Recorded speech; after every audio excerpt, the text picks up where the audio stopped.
Today's hearing is the fifth in a series of 6 events we are holding this month to prepare members of the committee to evaluate a possible nuclear agreement with Iran. The focus of this hearing is to examine the circumstances and outcomes of previous negotiations with countries engaged in weapons of mass destruction programs. Our witnesses will help us look at what lessons have been learned by the international community about these programs, as well as understand what parallels can be drawn with the current negotiations underway with Iran. Further, this hearing may help us more fully understand the importance of including critical elements such as full disclosure of previous military dimensions or anywhere, anytime access of any final deal with Iran.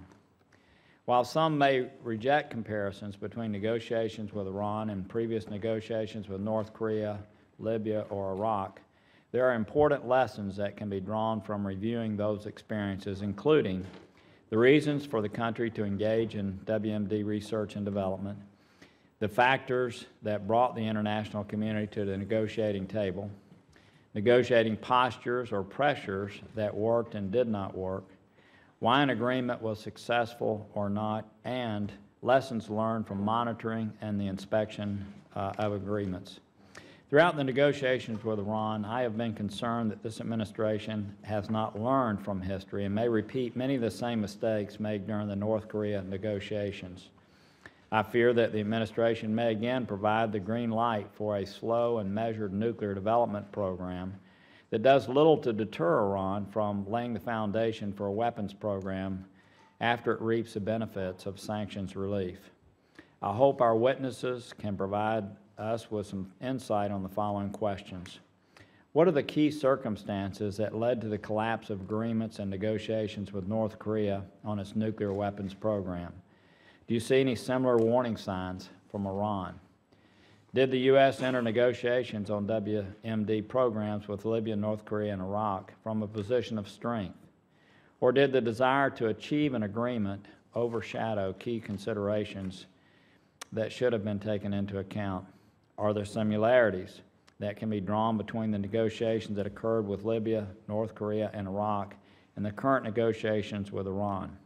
What specific similarities or glaring contrasts should Congress evaluate closest? What political considerations led South Africa to fully dismantle their nuclear weapons program voluntarily? Is there anything about Iran's political calculus that should lead us to believe that they may take the same path? Perhaps most importantly, I hope our witnesses will apply their personal experiences with past negotiations and assess the current state of play with Iran negotiations. Do you believe the deal being negotiated will go far enough to assure the international community that Iran will never get a nuclear weapon? What components would be necessary in a deal for that to be the case? As I've stated many times before, I want to see, and I think all of us here want to see, a strong agreement with Iran that will prevent them from obtaining a nuclear weapon and hold them accountable. Over the past month, this committee has been educating itself as much as possible so we can fairly evaluate any deal the administration may reach.